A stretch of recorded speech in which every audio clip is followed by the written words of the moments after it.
Hello, hello. Sneezer is here. Yedidiao is here. And a couple of other people, perhaps. Miyamei olam, yalla. Actually, when I translated it, when I had my very short-lived Hebrew Nazarite channel, Nazir Ivri, I said Chochmot Ivriyot Mishanim Kadmoniot, which is Hebrew wisdom from early years, from days of yore, years of yore. Days of yore. Years, Mishanim Kadmoniot. But yes, I like the Hebrew and I like the English. And I'm live. It's the Nazarite, hopefully, God willing, bringing you that Hebrew lore from days of yore. It's Sunday. Yeah, that's right. I don't know what'll happen. It's a live stream. Who knows what'll happen? Okay. I put a bit of milk. Oh, good. Turns everything white. Yeah, that's right. I never put milk in my tea. People, do you put milk in your tea? I mean, whether it's dairy or oat milk or whatever. Pink. Let's see. This blessing of Isaac says, brothers and sons of your mother. How many brothers did Yaakov have? Well, I think he means down the line. Ya'avducha amim v'yishtachavu lecha le'umim. And, right, that people will worship you and nations will bow down to you. Be a mensch, right, be a master, if you will, to your brothers, and will bow down to you, the sons of your mother. I would think that it's Achim, for instance, when Yaakov and Lavan meet, and he says, right, Lavan searches through all the camp, and then Yaakov goes off on him, and he goes, what are you doing? You come after me, and you search everything, you haven't found anything. Why is she running after me? Right, the idols are in the saddle of a camel, and Rachel is sitting there, she says she's having her period. And good. Afterwards, if I'm not mistaken, it says neged achai ve'achecha, between your brothers and my brothers. And the Midrash, the commentary, Rashi, perhaps he brings it down from Midrash, where he says, what do you mean brothers? Yaakov didn't have brothers there. But no, he means his sons. He means the crew. Sending hate from Denmark. Thank you, Letty. I appreciate it. Where? Thank you for supporting Israel, Letty. We appreciate it. Hate from Denmark. It appears to be connected to Yosef. Yes, Yaakov and Yosef have a very tight bond. It says, Kol ma she'ira li Yaakov, ira li Yosef. Everything that happened to Jacob happened to Yosef. And we see that also in where they hold the different divine attributes which they embodied, if you will, which are Tiferet and Yesod. One is a continuation of the other. And in a way, things that happened to Yaakov later happened to Yosef. It has to do with dreams, and it has to do with let's say, continuing the covenant.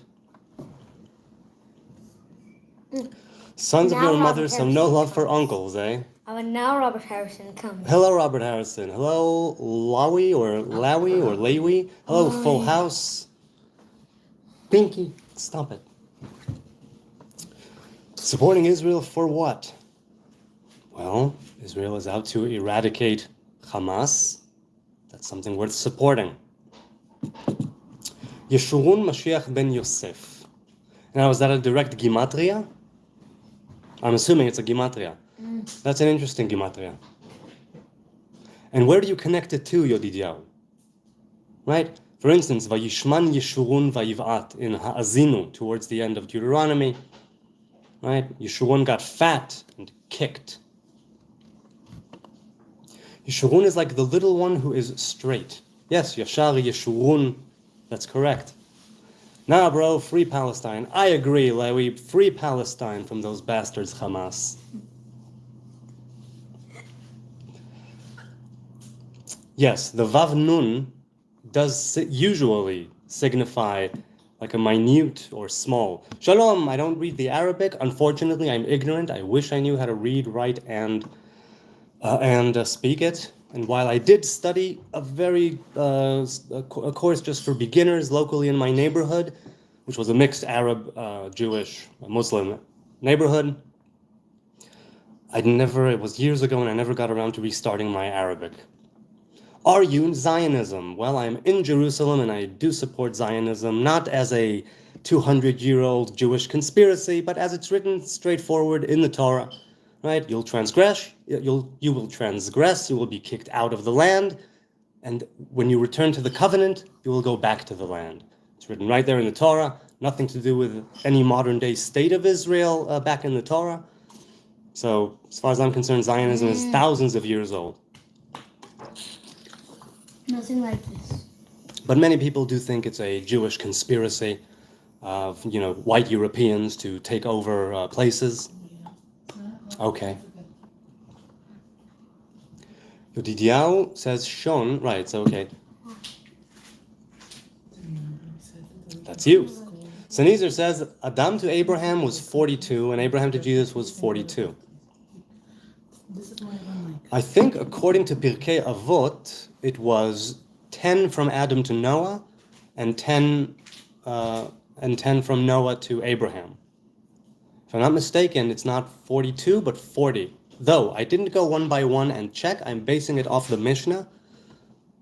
But if I'm not mistaken, that's what it says. 10 dorot me'Adam ad Noach, 10 dorot me'Noach ad Avraham. 10 generations from to Abraham. 40, I'm sorry. You said 42, and Abraham to Jesus was 42? Adam to Avraham, so it would have been 20, not 42. Do you mean the Gematria, Sanezer? I'm sorry, I'm misunderstanding you. 21 total, 42? Oh, okay. I see. So, right, so according to the Mishnah, it's 20. Okay. BMXer says, in other news, ISIS is in South Africa now. According to American intelligence anyway. Sorry, I had to do that, otherwise you'll miss or skip over it again. Well, do what? What did you do now was different? I know that. Maybe YouTube has been censoring you? I don't know. I'm trying to read them as they're coming in past chats as well. The Toldot of Yeshua isn't consistent. It's been such a long time, so many things. The genealogy, as I said, it always comes back to now what? So to me, it's less of a debate. And I'm talking about even Adam until Noah and Noah till Abraham. Even that, let's say it's not 20, let's say it's 22, let's say it's 42, it's like, it still counts. And if you want to look into the significance of the 10 and the genealogy, it's there. If you want to look into the significance of each and every name, it's there. It still comes down to, and now what? So, it's as for Abraham to Jesus, I know that the genealogy appears in the beginning of the gospel, or two of the gospels, if I'm not mistaken. I remember one at the beginning of one for sure. Maybe even how it opens. Showing from, is it Abraham or David, down to Yeshua, down to Jesus. I don't recall how many. And again, it can be a nice thing, but Sanezer, where does it meet you? The together 42. I know where it meets me. 42 has significance. However, what does it mean to you? And ISIS in South Africa, I can't even wrap my head around that, man. I really can't. Do Sneh and Sinai, you see a connection? Do you see a connection with Sneh and Sinai? Well, I do. Now that you put them in, juxtapose them. Does Sinai have to do with fire, like Sneh? Wait, no. Sneh is. I'm thinking of the burning bush, but Sneh does not mean burning. Sneh means bush. I suppose it does, because that speaks of let's say, a bush, and that speaks of a mountain. But I don't know. I do see a connection there with the Samach and the Nun, for sure. Abraham was 20. Okay, so Yodidiah agrees there. Ki ata levadcha kadosh, says Robert Harrison. Yep, that's the Psalms, or Shmoneh Esrei. No, that's not levadcha. Yodidiah says, "Vayomar Adonai miSinai ba וזרח משעיר למו, הופיע מהר פרן ועתה מרבבות קודש מימינו אש דת למו." Right, again, האזינו. Yes. Just trying to go to bed. Later talk with you. Well, after this, can you maybe go up just to say hi? Continue after. Okay. I don't know if you'll still be up. Yay, he read it. Says BMXers. After the 100th time I posted it, it's a miracle. Oh, hallelujah. מי זה בא מאדום, חמוץ בגדים מבצרה, זה הדור בלבשו צאה ברוב כוחו, אני מדבר בצדקה, רב להושיע. Is that Obadiah? Yodidiahu? No. Hoshea? No. I think it's Obadiah. It's one of the Treasa. I think. Yes, that speaks of Esav. Chamutz b'gadim mibatzra. Sneezer says, I think more important for that was the 7, since Cain, and 49, since Cain's killer, right? Kisheva yukam Cain,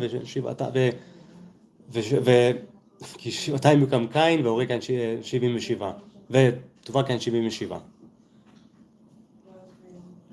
כי נגלו אדוני, there's no A at the end if you're going to translate it to English. משפטי צדקך. So that would, yeah, okay.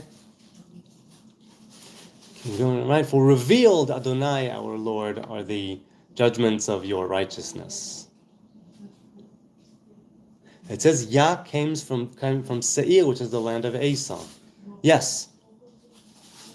V'zarach mi Seir lamo.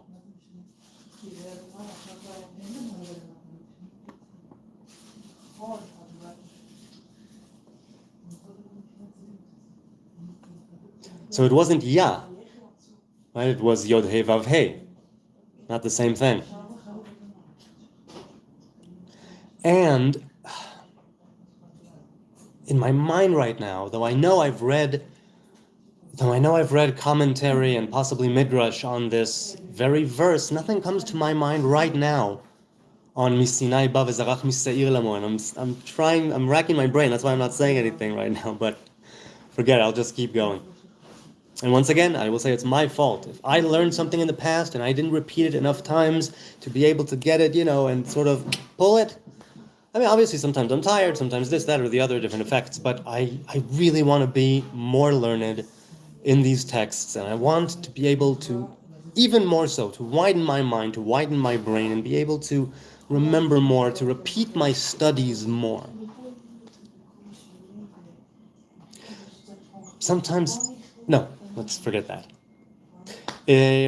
42 is an interesting coincidence, says Sneezer, that frequently comes up, being 6 times 7 or 283 times 7, there are obvious reasons. Hold on a second.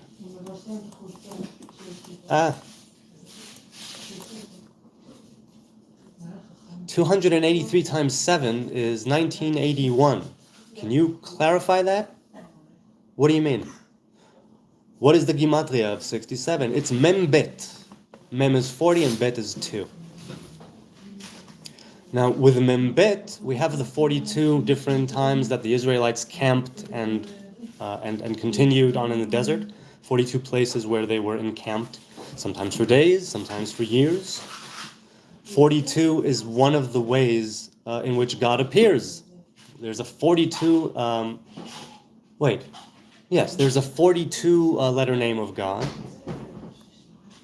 Wait, there's 45. Is this Shem Membet? Am I remembering it correctly? Yes, Shem and Bet. That's what I thought. The prayer associated with the name of 42 is one which is recited every Leil Shabbat, every first prayer of Shabbos, the Friday night. BMXer says, yep, it's inconceivable. Oh, 2 times 3 times 7, says Sneezer.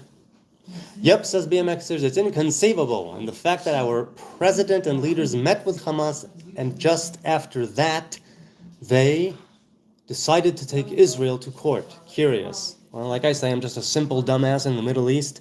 I don't know anything about what's going on here. I know what's in front of my eyes, and I know, as I've said many times, or just several times recently, by the time it reaches my eyes, it's propaganda. Whatever it is, positive or negative. I'm not much of an activist. I'm in some ways in survival mode, like so much of this country. In other ways, we're not, and life goes on.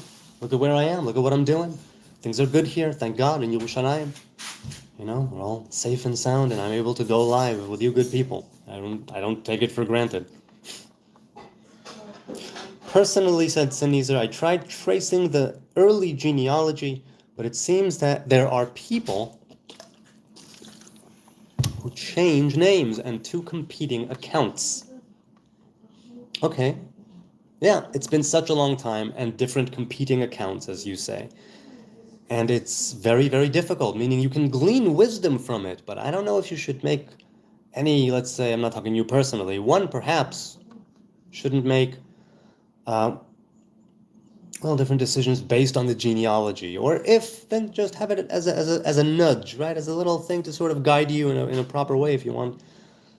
And wisdom can be gleaned from it, as I said, but to put too much stock in it, I think, is not good. Same with the seasons and with Gematria and with the Hebrew astrology. Decided to take Israel to court. Oh, I'm sorry, I read that. Did anybody hear what just happened in France? Please tell me. Khalid 8 Baba says, babies killer. Well, I haven't killed any babies. I've raised a few. It's a wonderful experience. Yodidiao says the generations to Yeshua, if you count, it's actually 64 in Matthew and 77 in Luke. Ah, okay, so I knew it was. So it's in both, in two of the Gospels, apparently, as I remembered. Sennheiser says, BMX, my understanding is somebody won in international court against Israel too, South America maybe. Well, I think they were the ones who initially brought the dossier against Israel, the allegations against Israel. I think they were the ones who initially did that. Or maybe it was based on something they did prior, maybe years ago. What wonderful Yom Rishon in Yerushalayim and America, says Robert Harrison. Good, I'm glad you're having a good Sunday. Good for you.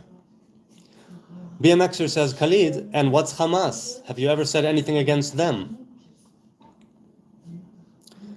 Yodidiao says, Eloha miteiman yavo vekadosh mehar paran sela, kisa shamayim hodo u'tehilato mal'a haaretz. Right, so again, these names and these locations, let's say, and the glory, right? Eloha will come from Teiman, from the south, and the Holy One from Paran Mountain, Selah, and the sky will be filled with His splendor, and His glory will fill the land. And this thing with glory and the land being filled and what covers the sky, right? That glory, that grace, Kadosh, Eloha. These are all things meant to convey certain divine attributes, right? Certain names, certain locations, certain ways in which we are the prophet or the master of the Psalms. And it's said that different divine revelations will arrive from different locations, just like when Jeremiah, right? It was Jeremiah. And he says, "Mitzafon tipatach hara'ah," from up north shall evil open up. And it says something about the nature of, the four elements and the four corners of the earth and the four-letter name of God and everything to do with it and reality as we know it. And it's also a poetic way of conveying a prophecy or writing a psalm. Taylor, hello Taylor, once again. Good to see you. What does the name Re'u? What does the name Re'u? What does the name Re'u was the son of Peleg in Genesis 11 genealogy. So I know Re'u. Well, Re'u, first of all, literally means the plural of future go shepherd. Lechu Re'u. For instance, when Jacob arrives at the well, and Rachel is there with the flock, was it them? Was it then, or was it Moses with Midian? No. It's Jacob, and he arrives at the well before Rachel shows up, and the people show up, and they say, no, there's a big stone over the well. We need to move it, and because he tells them, Lechu Re'u, it's not yet the time for people to gather. Go and be a shepherd. Go and shepherd. But Re'u, I'm trying to remember. Re'u is, there's Re'i, which is something not good, which is like excrement, but I don't think that's what it's trying to say there. Re'u is also, in Aramaic, has to do with will, Ra'ava. but I'm not sure what the name means in context of the genealogy. Peleg and Reu. Right, and there's Srug there too, if I'm not mistaken. I'm just remembering, maybe I'm remembering a different verse. And I have, what tea do I have? I have blueberry tea.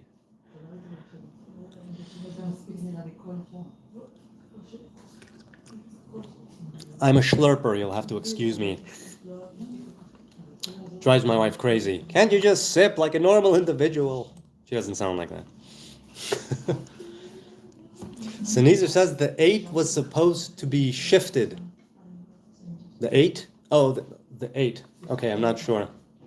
I'm not sure with the math. Like I say, I admire those who speak the language of math. I'm simply not one of them.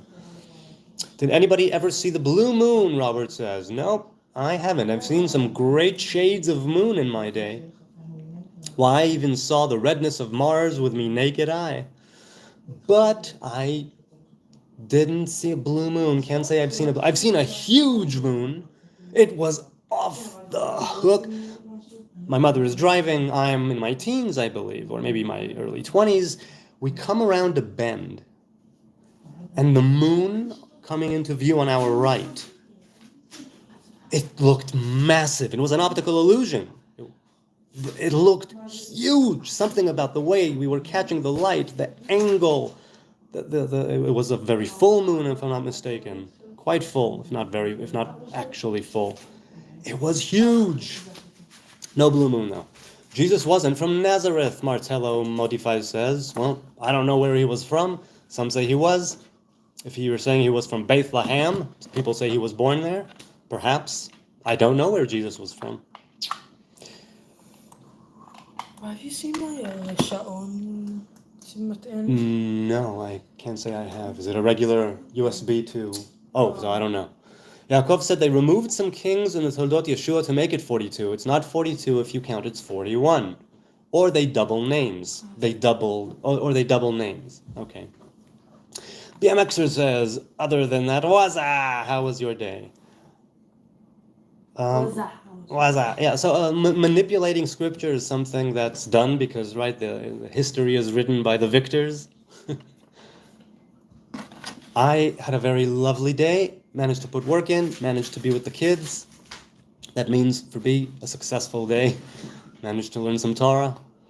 That was my day. Pretty much. Kat Lego Chidi. Hi, Kat Lego Chidi. Says, your people are in trouble for what they did to the real Hebrews, and you are not a real Hebrew watching from South Africa. Very well, Kat Lego. Let's grant that proposition. I am not a real Hebrew. I am a fake Ashkenazi European Jew. Okay? Okay. I'm a Khazar. Even worse. Okay? I'm a Khazar, and I'm fake, and it's all a plot, and it's all a conspiracy. Okay? Let's grant that. However, I try to hold to the law of Moses. I live in the land of Israel. I'm circumcised, and I've had my bar mitzvah. I make Torah a part of my life, and I seek to worship the one Hebrew God as he reveals himself to me. And that makes me a convert. I've even been to a mikveh. So even if you say that I am not of the real Hebrews, if you're saying I'm not from this location or that location, I look like this, I don't look like that, I'll simply say, okay, I'm none of those things. I am a real fake Hebrew.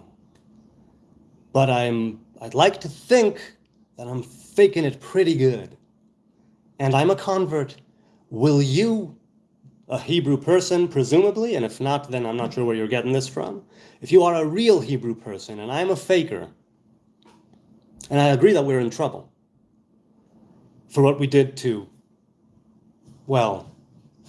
ourselves primarily and to others around us, we all reap what we sow.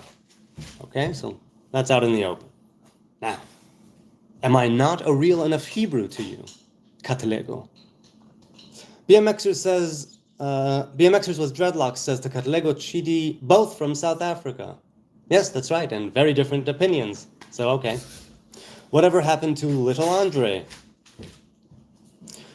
BMXer says, you don't know what happens in Israel? I was talking about South Africa, South African president and leaders who met with Hamas here. No, I read headlines. I don't go in depth. Sometimes I'll read a full article, but not much at all. No.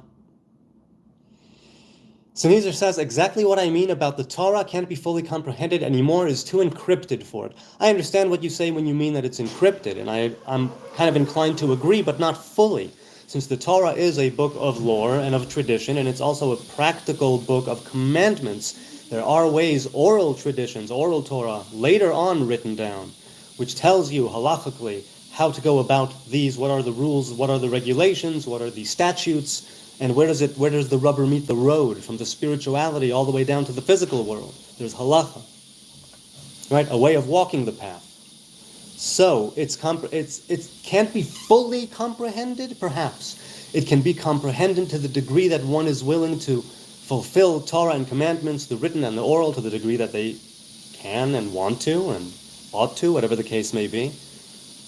So I understand what you mean. I don't fully agree. I think the dedicated and righteous individual, pure of heart, hopefully pure of deed, will be able to decipher the entire, or nearly, let's say, the entire Torah. It's said that King Solomon, right, son of David, Melech Shlomo, that the only halacha, the only mitzvah, the only commandment, the only piece of lore of Torah that he did not understand fully was the red heifer, and how the ashes mixed with the water can raise you out of defilement of death and impurity of a corpse. Can't be fully comprehended. I think on an individual level it can be done, but I understand what you mean. Katzalego says, whatever mafueto, I'm assuming mafueto is maybe something derogatory, or maybe it's just brother. Robert Harrison, what does it mean the Nazirs were white as milk? Well, it means that they shone, that their skin was white, in a sense of white is associated with keter, white is associated with something that's beyond purity and impurity. It's something that is the very essence of the line of mercy, meaning a harmony and beauty, a balance, something ancient. That's basically what it means with white as milk, and very plainly it means that they were fair. And some say that it wasn't Nazarites, some say it was just the lords, right? The lords of Israel, right? The high command and the royalty and the nobles.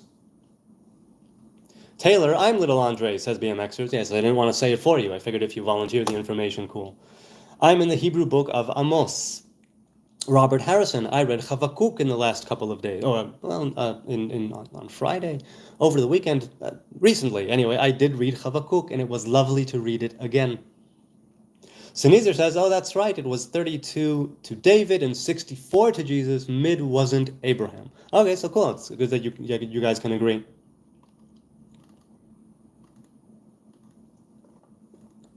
Oh, is the chat jumped? Okay. Wait, no? Yes. Robert, pure, nothing to do with race, says BMXers, just as black in the Bible doesn't. Peace be upon you, says Jesse Links. Peace be upon you. BMXers, I thought that, Robert said. Yudhyahu says, do you think Esau knew the name of Yahweh? In Shemot it says the fathers didn't know the name. It wasn't revealed yet. Right. Va'era el Avraham el Yitzchak el Yaakov be'el Shaddai u'shmi Adonai lo noda'ti lahem. Now, the revelation did speak in Yod He Vav He. What they received was through that filter known as El Shaddai. And that's how, right, so it was emanated, but to them was revealed. Again, the Avot, right, the patriarchs of Avraham, Yitzchak, Yaakov were looking through a certain lens, were worshipping through a certain lens pre-Sinai, pre-Torah. Or rather, pre-Torah. Yes, before the assembly at Sinai, and before the Torah was given to the people of Israel to keep, and they were keeping a covenant as individuals, a very ancient covenant, harking back to Adam, as far as I'm concerned, and the path, right, of the Hebrew path of that shared root. The fathers didn't know the name. It was revealed to them. They did not know it. That's how I think. So it's not that it wasn't revealed yet. I think that if it says, right, if it says Adonai, right, Aleph Dalet Nun Yod or Yod Hey Vav Hey, that it does mean that the revelation was there, and them, the Avot, Avraham, Yitzchak, Yaakov, perceiving it through their own attribute, right? They're closely associated with the right hand and the left hand and the center. Avraham, Yitzchak, and Yaakov. Katlego says, guess what? I am from one of the Bantu tribe here in South Africa. I would not have guessed that. And we waking up on a massive scale. Y'all Ashkenazi are in trouble with the Lord Almighty God. Okay. We've dealt with massive scales before. Maybe you are absolutely right. And this people, the Bantu or others, will come here, kick our asses, and expel us again. Nothing is guaranteeing that we will stay here. Nothing. It's on us to merit staying here through our behavior, through our actions, on an individual level. And so, if what you are saying is correct, and that there is a great waking up on a massive scale, and you are going to come here to the land of Jerusalem, and the city of Jerusalem,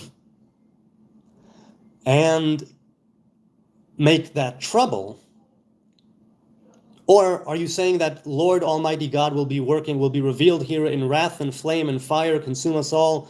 When you say a massive awakening, what do you mean? Do you mean that we, with our transgressions, have awoken evil forces or positive forces as you see them, if we think we are a bug that ought to be squashed? So what do you think? Are we a bug that ought to be squashed? Is there any way of atoning, Bantu? How shall I, according to you, I, a fake Hebrew Ashkenazi dumbass, how should I atone as far as you're concerned? What is it that I should do on an individual level? I am not a leader. I'm not a scholar. I'm not an influencer. What should I do? Sneezer says to Katlega, this is not one of the elites you seek vengeance on. This is one of their descendants with open mind. It doesn't matter to most people, though I appreciate the vote of confidence. Robert says, okay, yes. But BMX says to Robert, right? Okay. ולשת וגם הוא יולד בן, ויקרא את שמו אנוש, אז הוחל לקרוא בשם אדוני. Yes, people say that הוחל from the word chol, meaning regular, mainstream, mundane, not sacred, not consecrated, not holy. It was then that calling the name of Adonai was turned from something sacred to something that was not as sacred.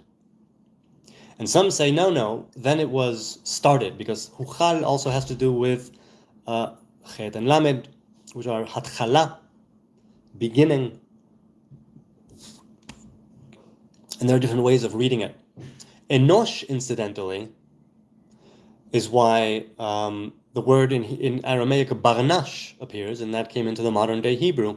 Barnash is like dude. Barnash means son of Enosh, a human.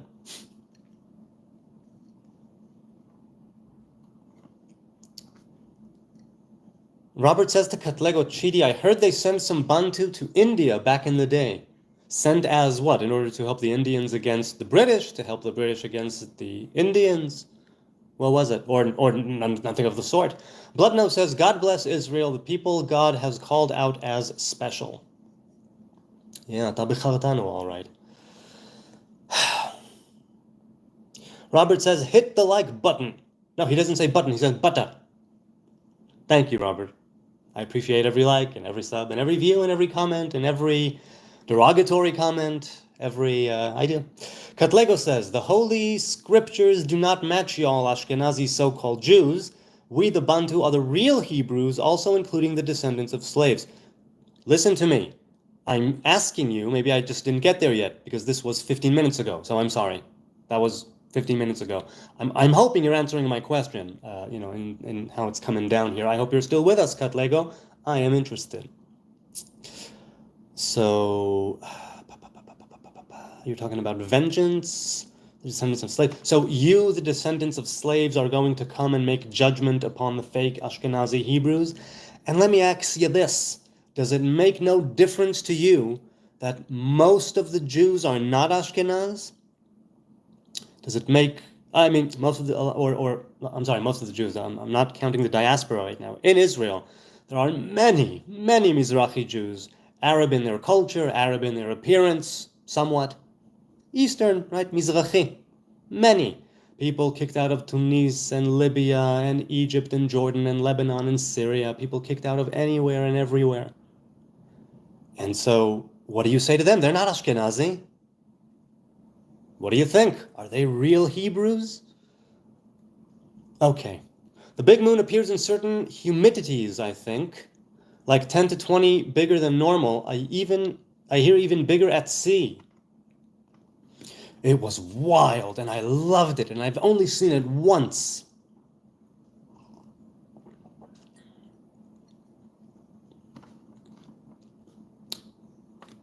Okay. Taylor says, end of Genesis 29:7 might confirm that Re'u means pasture, which is what I was looking for. Thank you. Oh, good. I'm glad so. Even though perhaps it's not in the context of the original name, I'm glad I could help you with that. Yes. Robert Harrison Katlego says, you're right. They did send Bantu to India. Okay. Kyle Governor says, hi, Kyle, once again. So what's going on there? I might have been under the impression that Israel is in full-scale mobilization right now. From what I know, no.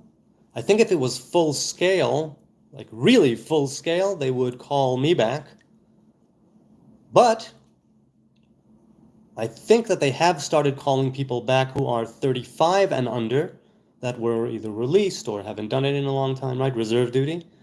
If it gets really bad, they'll call me back. If they don't call me back, I will volunteer. I hope. Depends on the circumstances. I have responsibilities, and it depends on the circumstances. There were a couple of wars or operations where my unit, my platoon, was not called in, and it didn't sit right with me when it was going on. And then after the fact, I was thanking God that my platoon didn't go in, and I'll leave it at that, to those couple of things. So no, I don't think it's full-scale mobilization. I might be wrong, because again, dumbass. Don't forget. Bantu are not Jewish, Hebrew, Israeli at all, just African, and Bantu should be proud just to be African, Robert says. What do you say to that, Katlego? Is there any... What do you think of that? But let's say they're not Jewish, Hebrew, Israeli. Let's say that they are an African tribe. Do they keep Torah? Do they keep commandments? Do they keep their traditions of their fathers in the same way that we keep the traditions of our fathers? Is it one Hebrew God? I don't know. I don't know what the Bantu believe. I'd love it if you would enlighten me, Katlego, on where we differ. Because if you have a whole mass of people, Ashkenazi or no, that are interested in coming into the covenant that you are the real specimen of, if you will, is there something wrong, inherently wrong, within people as a nation en masse saying we want to come and be under the wings of your God? Just like Ruth said, right? Your people are my people, your God is my God. Where you go, I will go, and there I will die and be buried, right? Where you die, I will die and be buried. I'm paraphrasing. What would you say to that? Shaking my head, says Jesse. Otter says, you'll have to prove the circumcision. You're not going to take me there. YouTube already deleted one of my channels because of, let's not get into that. It will not happen again. You know what? I can't prove the circumcision on camera. You can just have my word. LOL, says Sneezer. Damien, hi, nice to see you again, man. God bless Candace Owens, she speaks the truth. I've heard different things Candace has said over the years. I hear she's in some, an anti-Jewish thing. I don't know if it's Zionism versus Judaism as far as she's concerned. I know that she is very Christian. So, I mean, I understand Christians who are anti-Jewish, at least in the sense of not practically harming Jews, but in their theology, right? In the way they conceptualize the world around them and the spiritual connection thereof. I understand the Christians who simply see the Jewish people in the modern day state of Israel in particular as a hindrance, something that needs to be dealt with, and it causes negative feelings and sometimes actions. And, the modern day state of Israel, I've been called the Church of Satan, I've been called the spawn of Satan, I've been called so many names over the years here online, less in person, though also.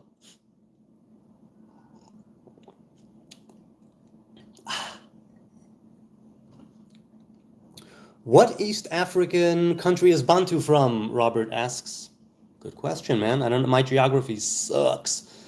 Taylor says, are the chariots of fire that Elijah went on a UFO spaceship in your opinion, or no? No, I don't think it's a UFO spaceship. I think it's a certain divine revelation which carried him. The idea of Elijah not dying is basically that he got a different... He doesn't go to the waiting room. Souls who are righteous and depart from the body, they arrive at Eden, right? The lower Eden, the higher Eden, as the case may be. The waiting room, right? Still waiting to partake of the tree of life together and resurrect. Right? Again, it's not zombies coming out of the graves thriller style. It's partaking of the fruit of the tree of life. That's the resurrection of the dead, the taking away of death itself. And so Elijah, who did not die, like Hanoch, who did not die, both of them received another hat, right? We all wear different hats. And I'm at work, I'm a father, I'm a friend, we all wear different hats, right? We work in different capacities, we have different personas in relation to what we're doing. And why I probably have one right now, even though I'm trying to be as real and raw as possible, it's still a persona to some degree.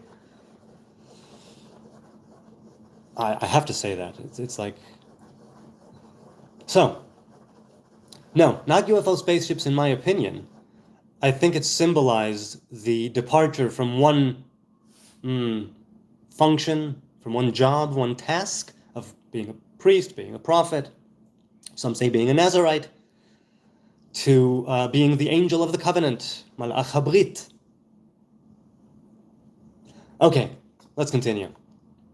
Do you think it was UFOs or spaceships, good people in the chat? The chariots of fire and the horses of fire?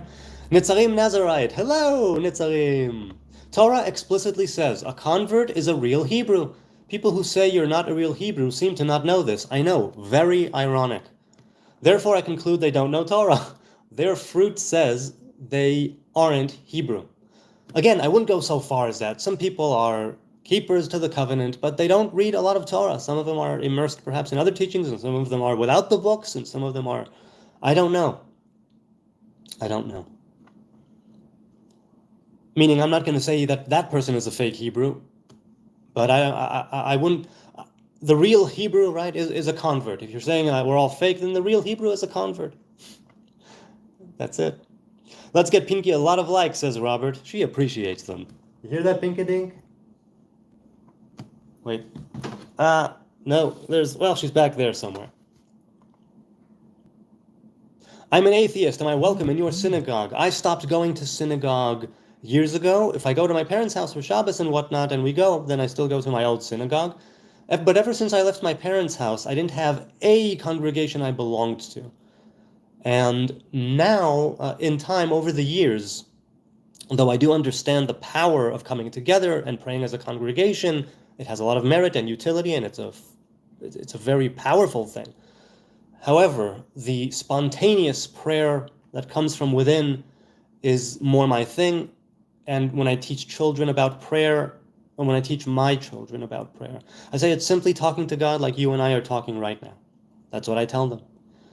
And I always know that synagogues will be here, and should they want to pursue that more orthodox rabbinic path of praying from a book, it will be there.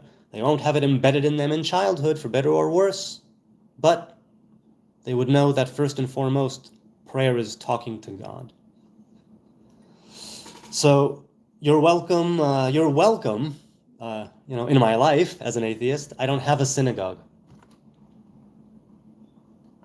Oh, and from from being for over 20 years, 25 or so years in synagogues, yes, you would be welcome in 90-something% of the synagogues that I have ever attended.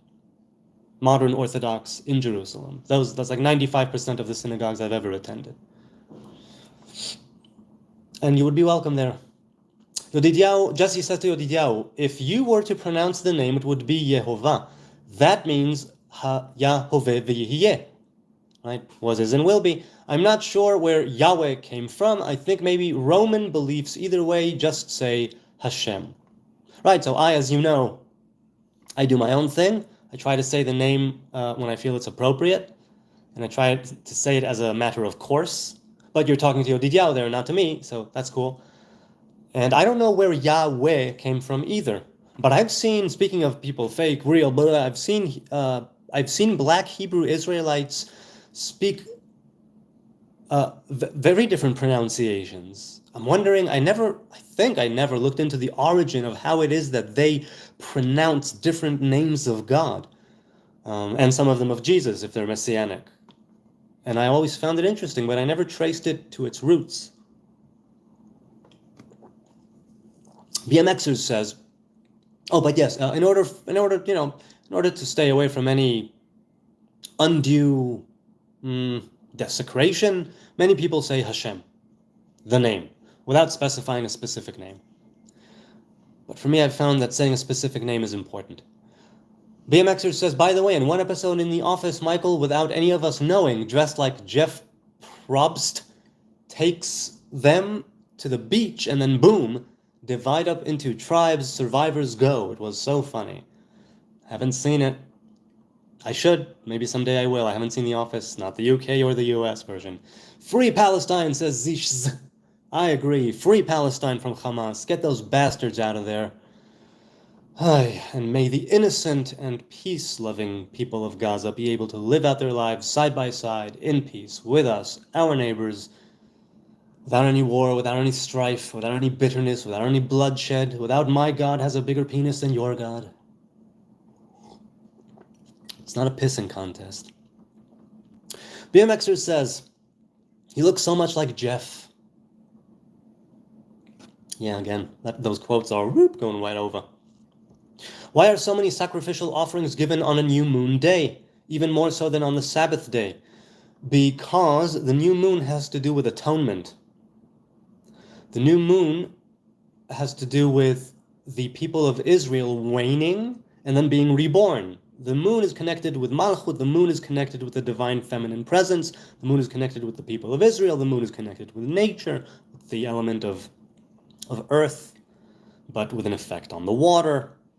And the idea of the new moon is one where the moon starts to be revealed out of nowhere, out of nothingness, out of darkness.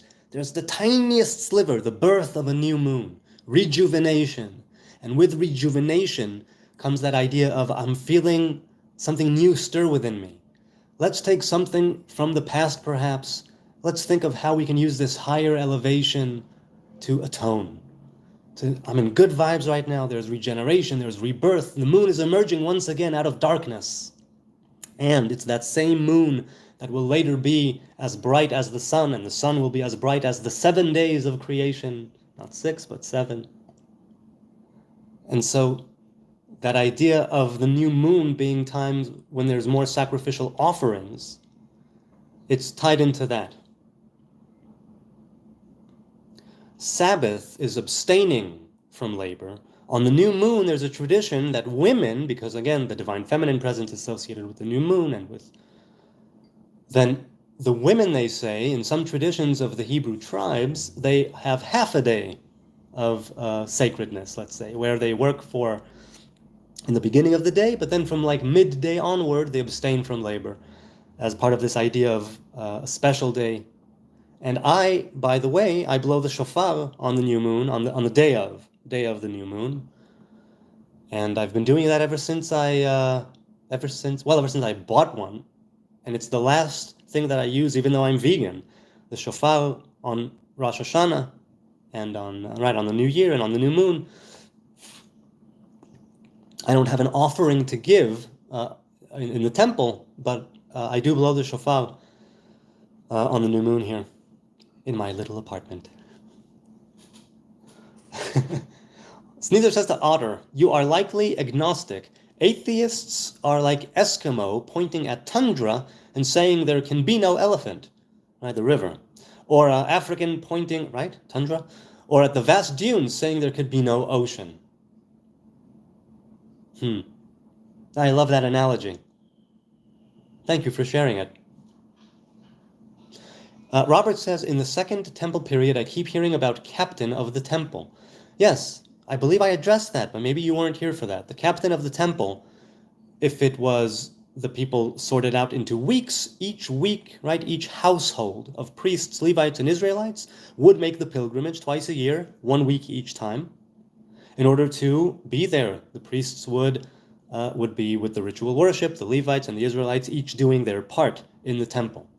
The captain would either be somebody whose job it was, a priest who was perhaps a noble in his deeds, who would be given the honor of being the year-round memune, as it were, Kohen memune, the Kohen in charge, or it was simply the elder, or someone high up in the household and the family, which was conducting the ritual worship at the time.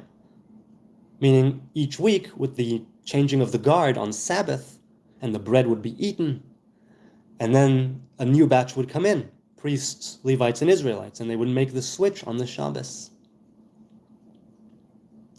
Okay.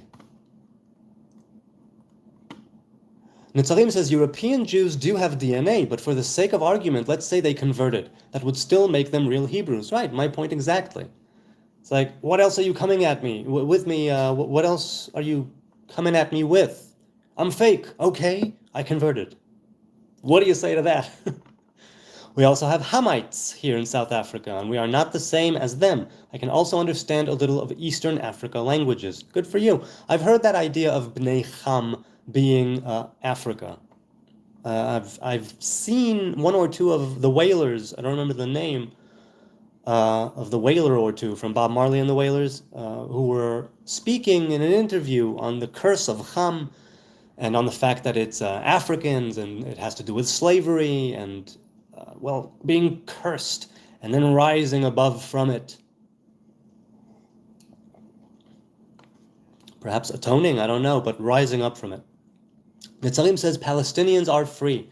That's how they voluntarily elected Hamas. I'm inclined to agree. And from the polls, and again, by the time it reaches mine eyes, it's propaganda. But the polls that I've seen here and there show that Hamas still has great support in the West Bank, and that they still, in great numbers, the majority, I would venture to say, support the deeds of October 7th in all their glory.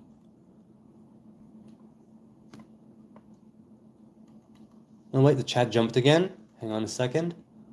The chat jumped. Wow, a lot of chat going on. I'm happy that all of you people are here. Okay, wow, there was a lot. Okay, here I am, there. Okay, European Jews, you have Hamites, Palestinians are free. Otter says to Sneezer, don't tell me what I am. How dare you? I'm an atheist. Well, he dares. He's just a person online. BMXer says to HN, no, I meant they met here in South Africa. Oh, okay. They met there in South Africa. Okay, well, I'm not surprised. A lot of people still consider Hamas a legitimate organization and institution, an establishment that has a militant wing, but that most of it is completely there for the needs of the Palestinian people. And it makes no surprise that those who are seen as the champions and the freedom fighters of the oppressed would have South Africa as an ally. They know what that's like, right? In their eyes. Wow, Achith, why thanks, Achith, for reading. Indeed. I don't remember what you were referring to right now. It's been 25 minutes since you made the comment, but whatever it was, thank you. I appreciate the smiley. We are talking about bloodlines here in Netzarim. Yes, precisely. But the covenant transcends blood. Mostly, I should say, 99.9% of the time. There are a few very specific people who we are not allowed to accept into the ranks, if you will, of the Hebrew people, but they don't exist de facto anymore. It's more of an idea now. But yes, bloodlines. Red target ball. Ball or ball? Red target ball. Is it ball? Yes. Hi, red target ball. How do Assaïns say Lululemon? How do Asians say Lululemon? They say Ruru-Lemon. Okay. What's your point, Red? I mean, some of them might, yeah. With some it's more subtle. But yes, some of them might definitely say Ruru-Lemon. Kyle says to BMXers, what is happening in South Africa? Netzarim says, Katlego, I'm talking Torah. Torah is more valuable than bloodlines. I tend to agree. Yes. Robert says to Katlego, the Torah says Africans came from Noah's son Ham. Jews came from Shem. Yes. That's the tradition. Katlego says, what color was Jesus? I have no idea. You tell me. Because the scriptures said he had woolly hair. I'm assuming it was woolly. Okay. I have no idea what color he was. I'm pretty sure he was very dark-skinned. BMXer says to Katlego, pronounced Katlecho. Okay. I'm from South Africa as well, and I believe he's a Hebrew Jewish and not in anything you said. What now? Netzarim says to Katlego, I don't know anything about Jesus, but Yeshua was black. Makes a lot of sense. BMXer says, to me, yes, it means brother, friend. Ah, okay, cool. Kyle, what do you mean? Asks BMXers. BMXers says to Katlego, we don't believe in Jesus Yeshua. Netzarim says, some of us Yehudi do. Yes, there are the Messianic Jews, or the Jews for Jesus. Robert says, Israel will never be squashed because of God. Never underestimate the stupidity of people in large groups. Things have gone to hell so many times in the past. You know what? There's, is it Jeremiah? Isaiah, I think it was Isaiah. Right? Mikdash Adonai, Mikdash Adonai, Mikdash Adonai Hema. People who sought refuge in the fact that, what? The temple is still standing, Isaiah. Come on, we can do whatever you want. Look, the ritual of worship is carrying on. The temple is still standing. Nobody's going to break down these gates. The city is fine. Go back to your corner and learn. This guy. If Israel screw up bad enough, definitely we will be kicked out. There are no guarantees.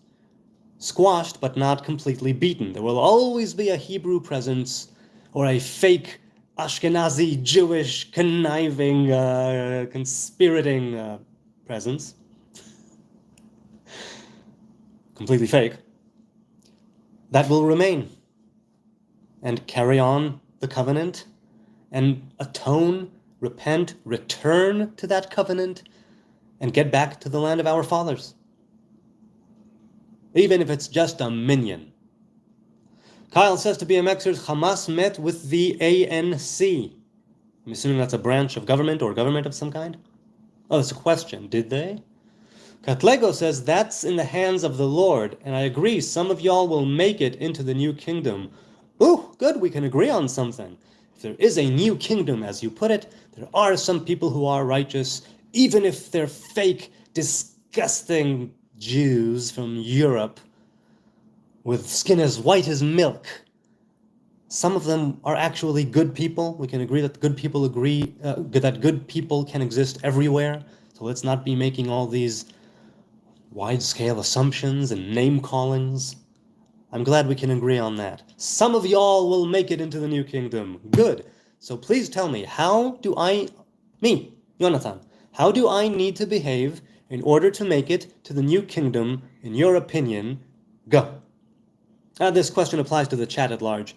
How should I get to the new kingdom? Shoot. And on that note, I've been on for almost an hour, so while you people formulate some answers, I'm going to say thank you, and now a word from our sponsor. Water. Liquid oxygen. and hydrogen. Now, we're back. Thank you all. I deeply appreciate the likes and the subs and the views and the comments and the chats. People watching now, people watching later. People with pearls of wisdom. People with gems of knowledge. People with a shtickle of fluoride. Okay. BMXers says, you're not a fake Ashkenazi, as you said. You are Ashkenazi, or Sephardi, or Yemenite, who knows. Yes, but before that, I'm from Judea, from the kingdom of Judah. That's the idea. I'm not clinging to the diaspora and to the lands that we were cast into and exiled into. I want to go further back. ESV, the great city, was split into 3 parts, says Sneezer, and the cities of the nations fell, and God remembered Babylon the Great, to make her drain the cup of the wine of the fury of his wrath. Kos chamato. Yes, that idea of Adonai taking that cup of poison from Israel and giving it to all those who have harmed Israel. And we will vomit all of the wickedness from inside of us. We will purge all of the nastiness from inside of us. So if we're fake, disgusting European Ashkenazi filth, even to us, if we hold to the covenant, Torah, commandments, try to lead a good life, we will be able to purge ourselves as individuals and as a nation from our wicked ways, our transgressions, the ways in which we are not who we are meant to be, and we will be able to fulfill that covenant in the best possible way and return fully.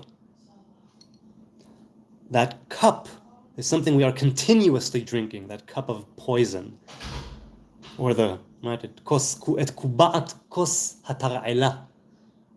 Just we sucked every last drop, and we continue to suck every last drop of that poisonous goblet. And maybe we're building towards that feeling of nausea that we're experiencing now, and maybe later we will be able to purge evil from the land. And you take that however you want, by your own definition. If you say it's us exterminate ourselves because we're bugs that ought to be squashed, because we're filthy Jews, and then go for it. Or if you think it will be precisely that which rallies the people and ushers in that third kingdom, perhaps a third temple, a new era for all humanity, I'm going with that too. Oy. Making amends is very difficult, and we are mired in so many troubles. And even though some of them are self-inflicted to some degree, I believe that there is more good, even in the modern day state of Israel, with all of its problems. I agree that there is more good to it than there is evil and wickedness and malice. I hope we can purge all of that from within. And me, on an individual level, that I would lead such a life that I would be able to purge it from within me, because I definitely have my moments and time periods, perhaps even, because who am I to judge, of malevolence and of bitterness and anger and fury. And I don't drain cups of wine, but there's still I have an edge that I'm looking to soften with the sandpaper of Torah. Jesse, Yodidiah says to Jesse, the Nikud were put on the name as someone would not pronounce the letters. Right, that's correct. The Vav was and is a Waw, not Vei. Right, not V, but W. Yahweh would be most accurate, but Yahweh, fine. Right, so it's the Waw, like the Arabic Waw. Not Vav, but Waw. There is... there's truth to that, like on the surface. But again, the idea of the letter as it is punctuated is that each one of those punctuations, right, with the cholam and the shva and the kamatz, it is the right cheshek, the cholam shva kamatz. It is the way in which the names are connecting to divine attributes that the punctuation hold to. That's why some of them are high and some of them are low and some of them are in the center. Right, like the cholam or the kubutz or the dagesh, right, or the shuruk.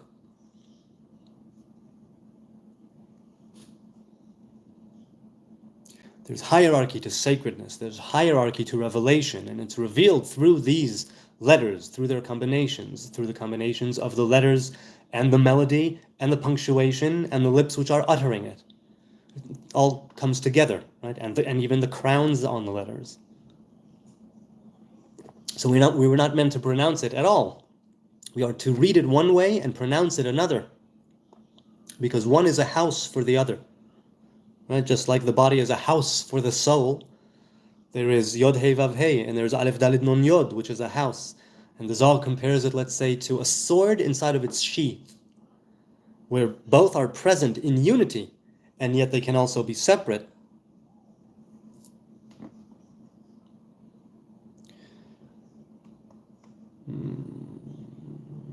Right, so we know that Adonai, right, there's the way that it's written, Aleph Dalet Nun Yod, and it's the way that it's pronounced with Yod He Vav He, in that specific punctuation, because in other types of punctuation of Yod He Vav He, it's pronounced Elohim. It all depends on the context, on the way it's written. It all is very nuanced, and even though there are certain difference of opinions, and things which sometimes may seem contradictory, there is an endless amount of lore and wisdom in the Torah on all of its levels. And once again, it's the Torah of this world. It's a walking, talking, breathing Torah for us here, walking, talking, breathing, living. Which means that it's in a world of good and evil, and as such, it has the best of the best and the worst of the worst. And that's why I'm a cafeteria Hebrew. You know. Jesse says to Yodidiah, no, those vowels and letters comes from Haya, Hoveh, V'Yihiyeh. It also comes from that, yes. Right? The Yod He Vav He, the simple Yod He Vav He as such represents Tiferet, the torso in the middle of the tree of life. And it's down the line of the center, from crown to kingdom. You have Tiferet and Yesod representing the male physical presence, the divine male, the divine masculine presence, and in the physical, the male. With the Tiferet being the torso, the middle, the belly button. Haya Hoveh V'Yihiyeh, because it comes from crown to Tiferet down to kingdom. Like Ehiyeh Asher Ehiyeh, Ehiyeh Shlachani Alechem. Yep, most Israelis are Sephardi. There you go. RU supports Israel, Muhd Atif says. Yes, I do. I support Israel in its war against Hamas. I would also support Israel if it was able to spare every single civilian who is innocent and peace-loving and who just wants to be left alone. All of those civilians, I support them too. And in their fight against Hamas. Netzarim says, folks who build their whole theology based on who aren't the real Jews are silly at best. Jeez, says Netzarim. Well, you know, there's a lot... Pardon? I don't know, my dear. I don't know, my dear. Good night. Sweet dreams. Abba loves you. If someone builds their whole theology, yeah, I'd say that's...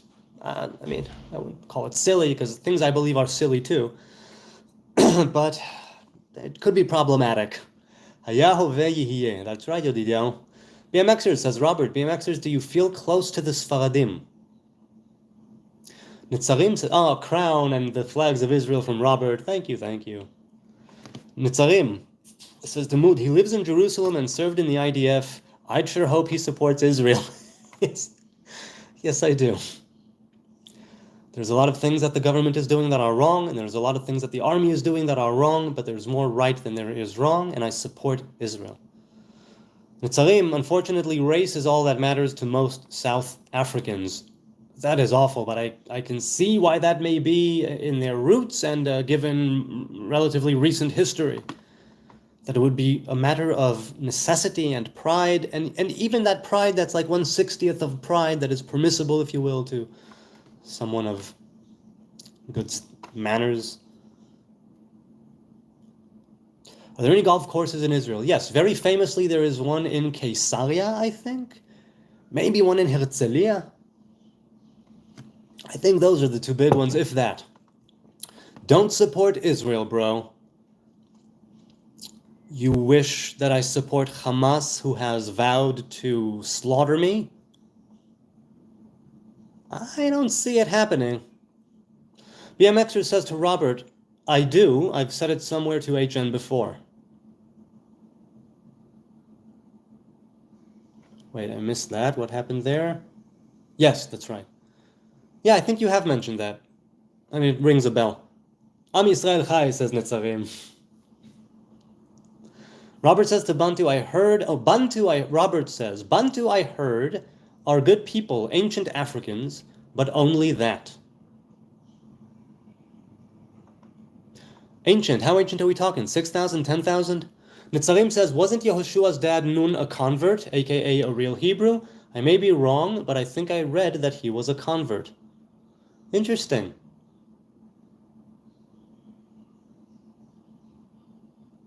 I don't know. I don't know specifically that the answer is no. It's in this verse, and this, this is the genealogy. I'm not sure. Nun in Aramaic means fish. Katlego says, we African are different. South Africa is not Bantu land. We found the Koshian people here when we migrated to South Africa. Migrated from where? BMXer says, by the way, I realized that I can make a necklace with one of my dreadlocks because it's a reverse Congo. So it's something, one, that's split up. And so you can take it and tie it around your neck here. So you have like fringes. Wait, that's a reverse Congo? Wait, I'm sorry. A Congo is when they come together. What is a reverse Congo? When they split up, I guess? Give us some ancient Bantu history, says Robert Tikatlego. Obi Shinobi. I loved Shinobi as a kid. I loved Shinobi. I loved playing in the arcade. People see a country invading another and then engage in discrimination towards everyone in said country. It's so stupid.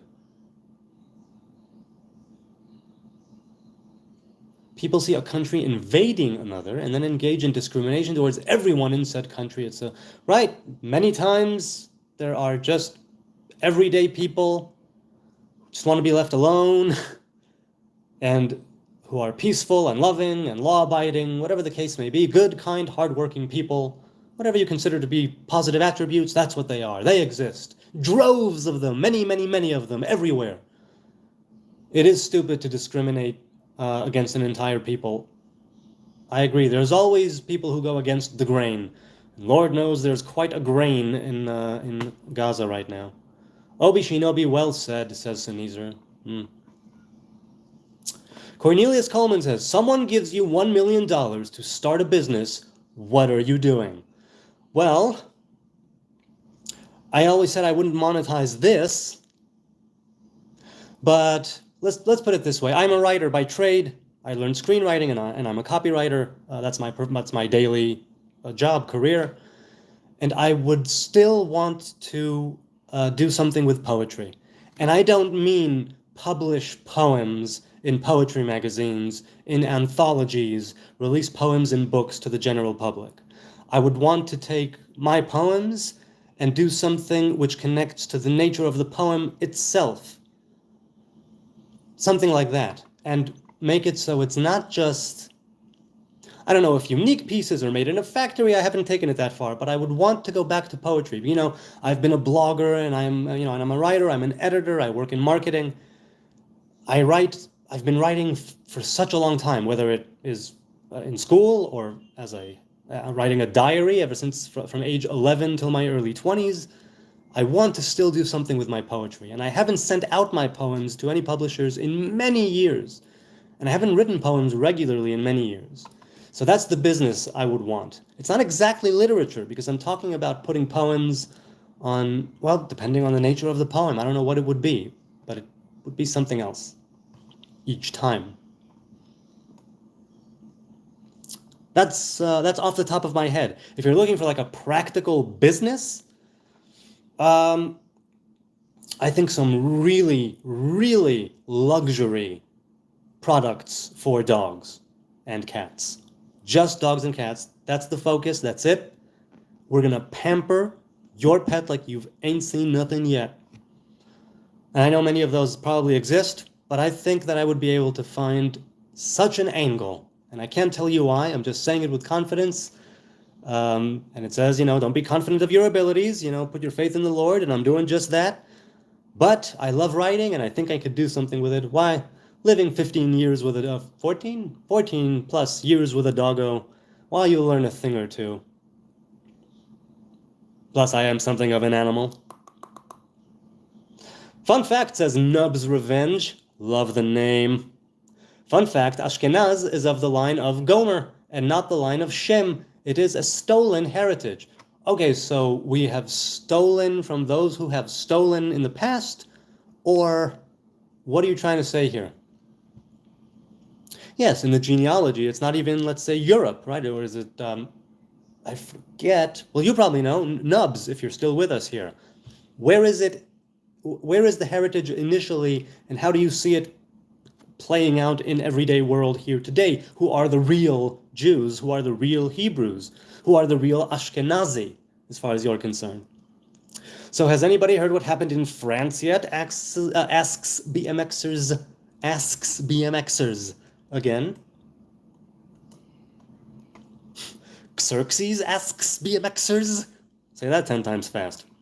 So I haven't heard. I'm here doing this. I don't know. I'm here blah, blah, blahing. Since the topic of real Jews came up, Nitzarim Nazarite says, what are your thoughts on the Igbo people? I hold them as legit even if they converted. From what I've read about the Igbo, I do believe that it's something where I said, yeah, that sounds on point, and they are probably completely legit. But I don't recall. I'm pretty sure that I've looked up, because of maybe you, who told me in the chat long ago, maybe someone else, to check them out and learn about them a little bit, and I believe I did, and that's the conclusion, unless I'm mistaken them for different people. I believe that, yeah, they seem legit. BMXer says they were not even Israelis, it was just because they were Jewish, but maybe they had an Israeli flag in the synagogue, I don't know. Oh, what, people were blown up, people were attacked, there are bodies in the morgue, they're already in the earth. What's the toll? What's the death toll? Crying out loud. BMXer says only the hail, which after research is apparently quite common. Only the hail? BMXers, are you responding to him about France? I'm not understanding this at all. Oh, what? I don't know. I don't know what you mean. Or did the chat suddenly jump and I'm seeing something else? Oh, what's going on? Okay. I'm not sure what you're replying to. Katlego said, I am black, and guess what? I convert to white. Yeah? What is the covenant of whiteness? What are the sacred texts of whiteness? Who are the prophets and patriarchs of whiteness? Please, do tell, I'm curious. BMXer says to Robert, he's not really here to engage. Robert says in Tzarim, there are converts, not natural. Nub says, I'm white and I converted to black, so I'm right there with you.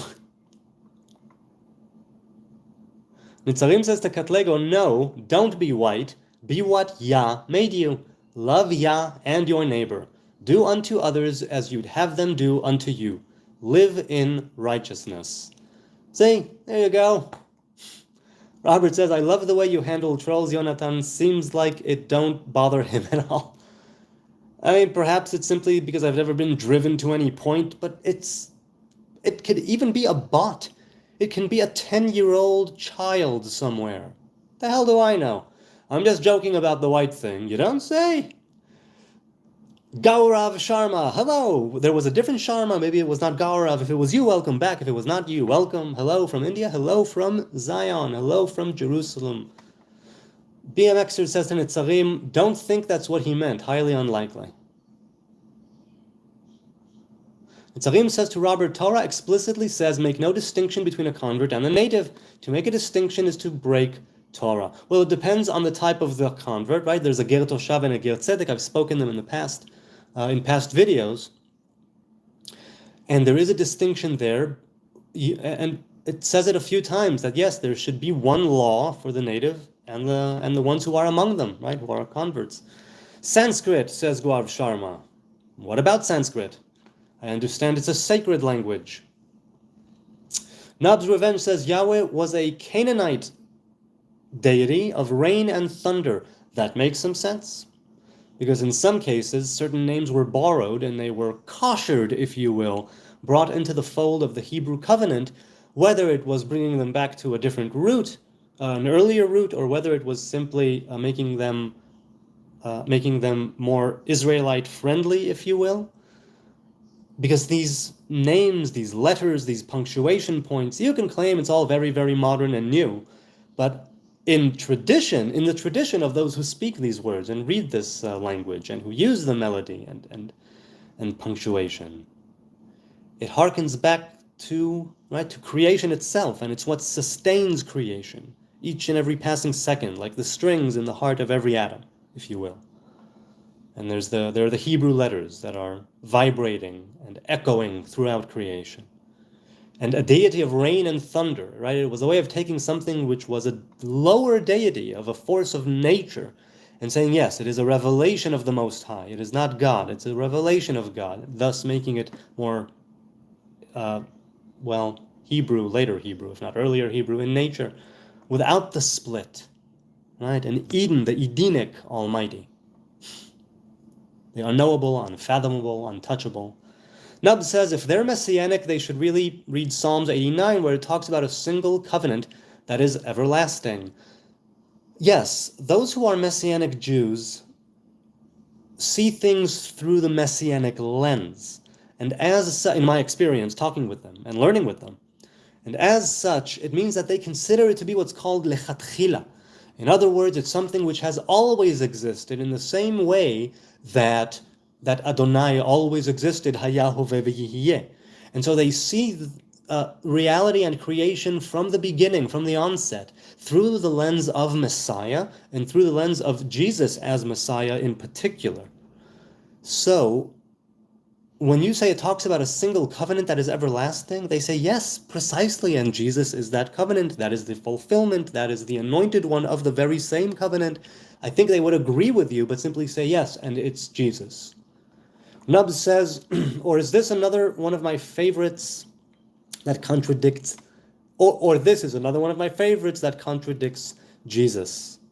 Nitzarim says, I just simply say ya in public, private is my secret, LOL. Good for you. Some would say maybe that I have great chutzpah and that I shouldn't be speaking God's name so flippantly, but I don't do so. I don't do it disrespectfully. I do it precisely because I want to call specific names at specific times. Because they pertain to specific attributes, right, which I would want to channel and bind myself to and learn from and be enlightened by. But to have private and secret, that is a very good thing too. Definitely. I say Hashem out of respect for the Jewish people. Good for you, Jesse. I find that, okay, but out of respect for the Jewish people, but you yourself, what do you consider God's mainstream name to be as you see it? Or do you, like me, say that it's a bunch of different names and this is one way, this is like a one-size-fits-all the name? How do you see it? And what brought this respect for the Jewish people, as far as you're concerned, in order that you single that out? If you don't single that out and you respect the Jewish people in different ways, tell me how. I'm curious. But saying Hashem out of respect, I wonder how you arrived at that. If you could share. Nubs says, "For thou shalt worship no other God, for the Lord, whose name is jealous, is a jealous God." Right? Elkanah, the jealous God. Right? It's jealousy and it's El. It's the left and the right. Nub says, why would you respect a people that lies to you about their origin?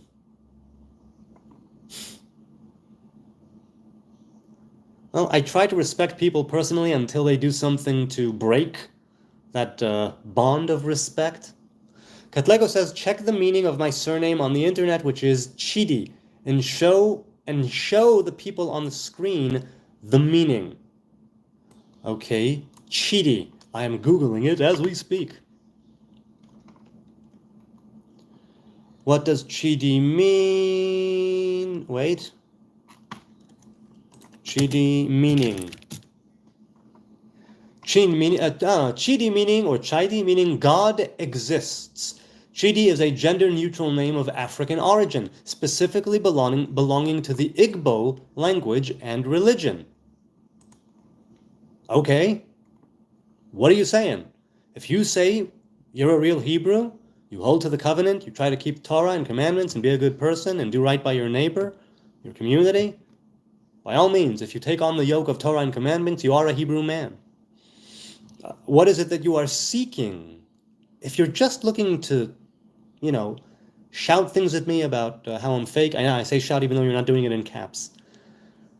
Figuratively. Are you here to rebuke me?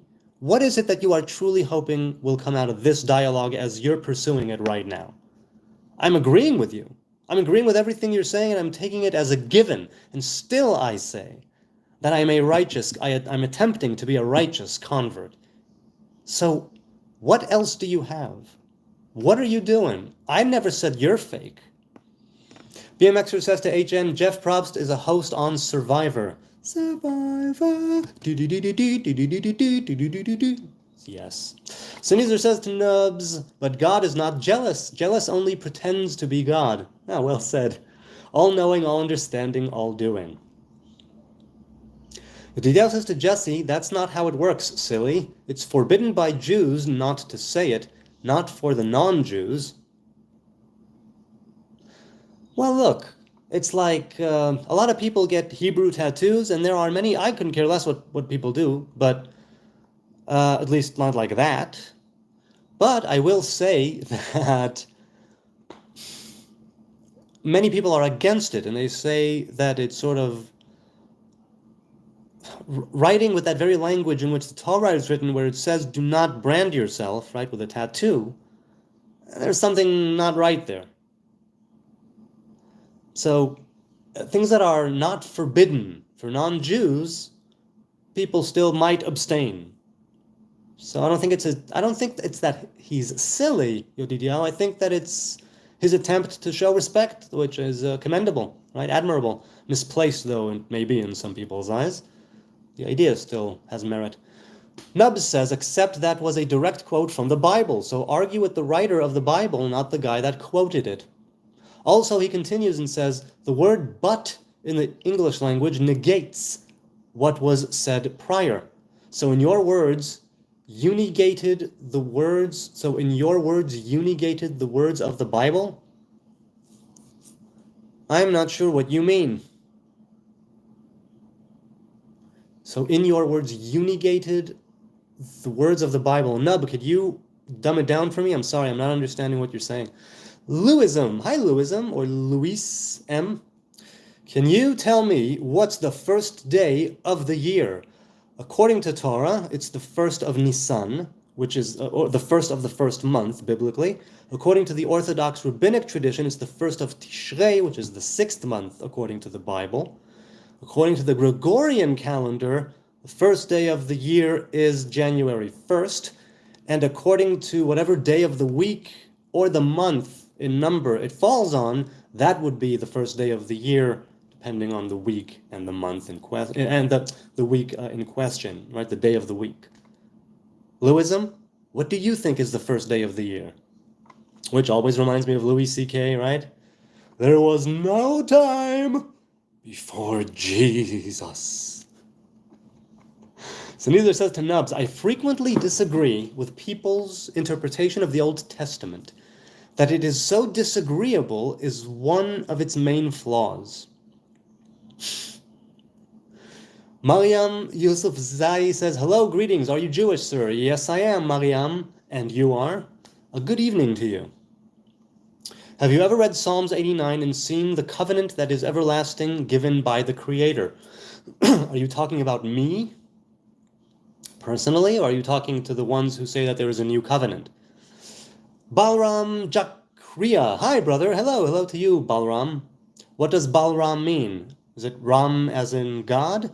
And Bal? I don't know what Bal is. Mariam says, I'm a girl from Afghanistan. I was talking to someone from Afghanistan on the DMs earlier today. And Bnei Israel, the lost tribes of Israel, I'm Pashtun. Hey, that's lovely. I think it's the first time I'm digitally meeting, or anyway, meeting a Pashtun, if I'm not mistaken. So thank you, Mariam. I appreciate the fact that you're here. Sanizar says to Nubs, revenge, I have witnessed Jesus' death on the cross and resurrection, proving the new covenant. All right, so he has seen it. What do you say to that, Nubs? Nitzarim says Teluism depends on what you mean by first day, civil, biblical, etc. Right, so I gave what I knew right there. Robert says, read Deuteronomy 7:12. Will do, Robert. JPS Tanakh version of Deuteronomy 7:12. You must not bring an abhorrent thing into your house, or you will be prescribed like it. You must reject it as abominable and abhorrent, for it is proscribed. Yes, right? Right? This is where shegitz and shiksa come from, with the Yiddish way of pronouncing it. It's the fact that there are certain things that not in my house, not in my backyard, no, these are not welcome. Moses in Deuteronomy is pleading to the people of Israel. He's not going to make it into the promised land. He's not going to see the battle or witness the conquest or see the temple standing eventually. Not in this corporal, physical body, he won't. He dies before they make the journey in. And he begs them to keep the Torah, begs them to keep the covenant, and just remove everything that might be a pain in your ass from your house, from your community, from the land. Don't leave any of them there. We read this in this week's Torah portion and throughout Deuteronomy, right? All of the asherot, all the trees, all the statues, all the altars, all of the stones, and all of the everything. Eradicate their temples, break down their sigils. It needs to become something new again, out of the ashes of the old, because they screwed up. It's not because you, the people of Israel, are so high and mighty and righteous. No, it's because they screwed up and the land kicked them out. You screw up, the land will kick you out. The covenant is everlasting. Our time here is based on our actions, our merit, and we are supposed to be pushing evil out of our midst. That's something which the prophets said again and again and again. Most of it wasn't about, let's say, most of it wasn't about the ritual worship. Most of it was about how we treat each other. And do we keep the festivals? Do we rest? Do we free the slaves? Do we keep the Sabbath of the land? Are we kind to each other? Do we take each other's wife? Do we murder? Do we corrupt other people? Do we obstruct justice and bend reality to fit our hedonic whims, needs, and wills? It's like, you got to come together, people. You got to come together and be better people. And once you're better to each other, the Spirit of Adonai flows through you like the force. Right? When you are more united within, there's nothing that you can't accomplish. And that's where the Spirit of God dwells. And without that, the temple is just sticks and stones, right? And metals and fabrics and water and wine and oil and fire. The heart is that unity of the Hebrew people in the way that they represent the divine feminine presence, in the way that they make those divine feminine waters rise up to entice the male to copulate. So you saw ink being put on parchment? I have, and I've actually written ink on parchment. Lewism says, I'm trying to learn about the feast days of the Torah, but for some that to be accurate, I need to know when the year starts. Well, there are different Hebrew calendars. So you should seek out the few Hebrew calendars, the Orthodox one, the Samaritan one, the Karaite one, perhaps, and see what sits with you. From the Orthodox rabbinic tradition, the new year, biblically, mosaically, is the 1st of Nisan. But we welcome in the new year in specific ritual in the temple with the 1st of the 7th month. I said the 6th before? I'm sorry, Elul is the 6th. The 1st of the 7th month, Tishrei. Later it was known in Tishrei. Again, these names, Tishrei, Elul, these were names that came later from what? Akkadian, Babylonian, Assyrian, whatever it was. It was foreign. And once again, it could be that sometimes it was koshered, it could be that it was simply brought in by tradition and the local customs and the local zodiac, if you will. And there's also the Hebrew, biblical, the 1st month, the 2nd month, with numbers. If you want accuracy, I don't know if you'll find it. Or rather, if you want precision, I don't know if you'll find it. Accuracy, you can find. I think there's a difference there. Mariam Netzarim says yes. Yes to... Okay. Oh, are you Jewish? And he answered for me. Okay. Nubs says, I'm about 100% sure that there's no way that you can have first-hand account testimony. Well, I'm not sure who you're speaking to right then, Nubs, but if it's me, the first-hand account is something that was brought down by tradition, but and you can call it Hebrew, Orthodox, modern Orthodox indoctrination, by all means do. I came to the conclusion when was I? I was 8, I was 19, 20, I think I was 19. I was 19, being raised religious, mind you, for 19 years. Only then did I say that I am going to stick to this covenant and nothing will deter me from trying to keep it, and nothing will, I am my only limit, and I will try to stick to this covenant. And I didn't need first-hand account, personally, but I did draw on accounts that were not first-hand. My first-hand account was one of a different nature, one which I was able to see and perceive as right for me. Mariam says, I'm a Muslim, but my ancestors were Israeli Hebrews. I heard there was some conversion going on there over the years to Islam. That's right. If I'm not mistaken, I heard that about the Pashtuns. Sanizar says, to Nubs, I've witnessed the authoring of God's law in every heart. Well, Nubs, what do you say, man? He witnessed it. Nubs Revenge, Yedidiahu says, it says there will always be a son of David sitting on the throne of Israel. Where is the throne and where is the son of David? A Nubs. I added the A Nubs. Nubs says, and even if you were peeing on my leg and telling me it was raining, I would still laugh at you and tell you, you're a damn fool. Again, are you replying to someone? Obviously, I am a damn fool. Nobody's disputing that.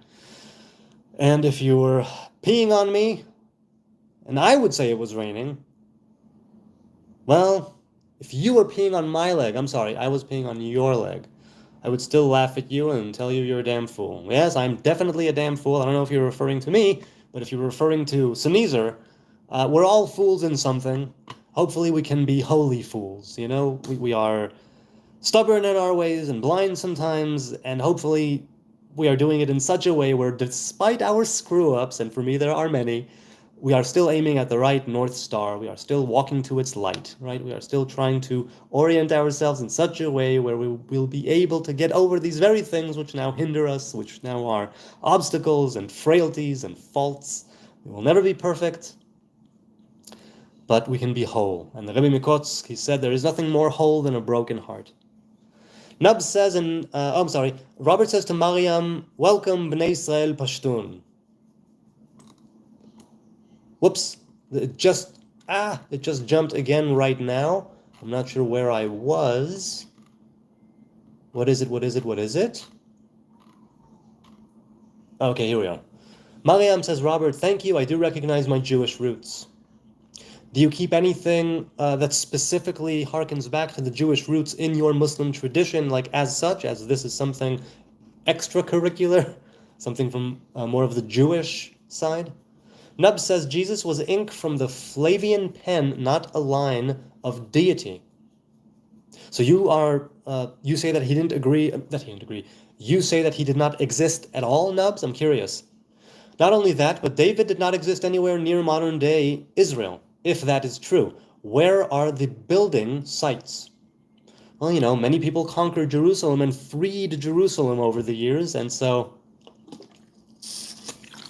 I know that certain things have been found from different time periods, and it wouldn't surprise me if the destruction of in certain times was so absolute that literally dust and ashes remained.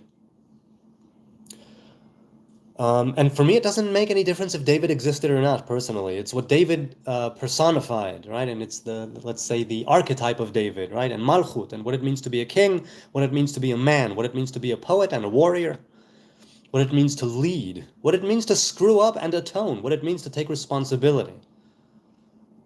That is David, right? That is Malchut. Yedidiah says over 50% of the people of Gaza are under the age of 18. That means they were 2 years old when the vote in Gaza happened, and Hamas won. The majority of the people of Gaza today did not vote. I agree, that actually is the case. The thing is that those who are more than 1 and 2 years old are brainwashing still the population to hatred, war, and children's shows where the Barney, let's say the dinosaur character, is asking children what they want to be, and the children want to be suicide bombers when they grow up, and they want to take down as many Jews as they can, and they want to be shaheeds. That type of 1 to 2 year old who grows up watching that. Nazarite, Netzarim Nazarite says, to Lewism, the feasts are based on the biblical religious New Year, which is Nisan 1. They are also based on the agriculture. Don't forget that. They are heavily, heavily tied in to the nature, the change of seasons, the nature around them, the change of seasons, and the agriculture. Bong, James Bong, shalom and God bless from West Kentucky. Hello, hello, hello. Good to see everyone. Baruch Hashem.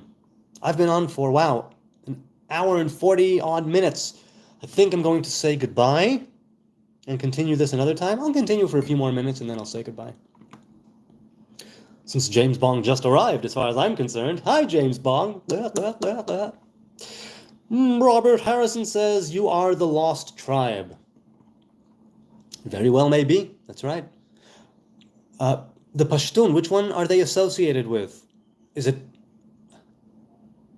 Reuven? Is it Menashe? I don't recall. If I ever knew, I don't recall right now. Lewism says, but what's the right way to celebrate the first feast? Because if we don't know when the year starts, then how are we supposed to count?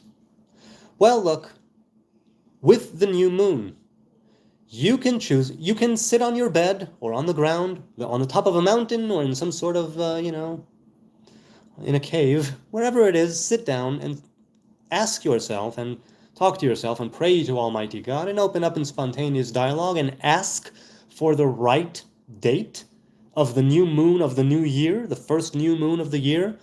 Ask for it to reveal itself to you in such a way where even you would be able to understand it.